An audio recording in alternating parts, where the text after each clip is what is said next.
الرحمن الرحیم. زه منظور احمد. تاسو ګورئ پیام خیبر. دا ټیم موږ موجود یو په زرګرآباد کې د NC 42 چیرمین بصیر محمد صاحب سره ناسته کو هغې نه نن پوښتنې کوو د ترقیاتي کارونو حوالې سره. جی السلام علیکم. وعلیکم السلام. د ټولو لپاره موږ ستا پیام خیبر شکریه ادا کوو چې هغوی زموږ NC ته راغل، آفیس ته راغل، زموږ د علاقې مسایل حوالې سره. دا راته ووایي بصیر صاحب، اورال که چېرې تاسو وګورئ اختیارات په نت لیست ته منتقل شوي دي او خلک دلته د ترقیاتي کارونو حوالې سره غوښتنې کوي، پوښتنې کوي که سټریټ لایټ شو، که دغه شان ټرانسفارمر حوالې سره شو یا نور داسې کوم کارونه دي کوڅې پخول شو، نو تاسو له فنډ منډ مختص شوی دی؟ زموږ جی 3 کاله وشو چې موږ انتخابات شوي دي. زه د علاقې چیرمین منتخب شوی وم، موږ سره نیچې کونسلران هم منتخب شوي. نو د حکومت له طرفه نن زموږ تقریبا چې 3 کاله پوره شو، 3 کاله پوره شو، موږ ته 1 روپۍ نه څه ترقیاتي فنډ جاري شوی دی، نه موږ ته څه سټریټ لایټ جاري شوي دي. موږ چې په علاقه کې نه موږ ته څه سټریټ جوړولو څه پیسې موږ ته میلاو شوي دي، لیکن موږ حکومت چې کوم مکمل موږ تړلی وو، څه حکومت تړلی وو، څه موږ میټروپولیټن له طرفه موږ تړل شوي وو چې میر صاحب بس قسمه کارونه کړي دي، نو هغې کې نه موږ سره څه صلاح شوې ده، نه موږ د څه دغه هغې اخیستل شوي دي. هغې به چې سیم کړي دي نو خپل پارټۍ لپاره یې کړي دي. لکه تاسو له څه فنډ دلته نه دی مختص شوی؟ موږ له بیخي د 3 کالو کې هېڅ هم نه دي شوي. NC لپاره موږ له هېڅ هم نه دي شوي. دا څه چې موږ کوو دا موږ خپلې پارټۍ په ترو باندې، خپل پارټۍ د مشرانو په ترو باندې، خپل ایفرټ په ترو باندې دا موږ په خپله کوو. صحیح. دا راته ووایي دلته بصیر صاحب، اورال که چېرې تاسو وګورئ نو د ګیس لوډ شیډینګ ډېر زیات دی. دا یو مسله جوړه شوې ده په ټول خیبر پښتونخوا کې.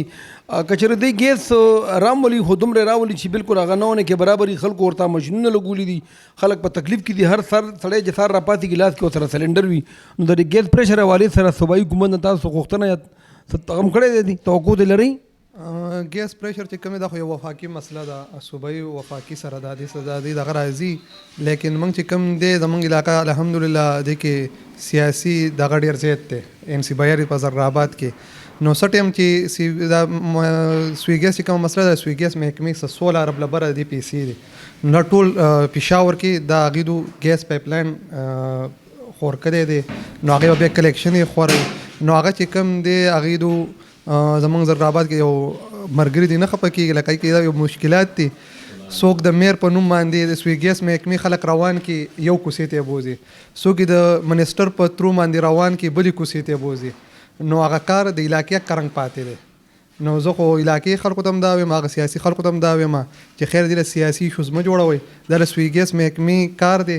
سوي ګیس محکمې پیشه کار یې پیشه او موږ سره رابطه بار کړې ده. علاقې چې څه ټایم د دې دغې جوړولو نو هغې کې یو سره زموږ د پارټۍ زموږ چیرمینان دا ټولو سره ناست یو، څه ټایم چې د دې کار شروع کېدو، لکه هغې له بعد بیا اختیارات هم موږ سره نشته، نو خامخا پاکستان دی چېرته چې چا حکومت وي نو هغه خامخا باري. خو دا راته ووایي اورال که چېرې تاسو وګورئ ډینګي ډېره زیاته خوره شوې ده او دې نه ماشومان لوی واړه ډېر زیات افیکټ شوي دي. د ډینګي حوالې سره خبرې کوي، سپرې حوالې سره خبرې کوي او دې سره دا هم وایي چې د موبایل سنیچنګ که نه یا دې سره چې کوم دلته د آیس نشیان دي دې حوالې سره هم خبرې وکړي.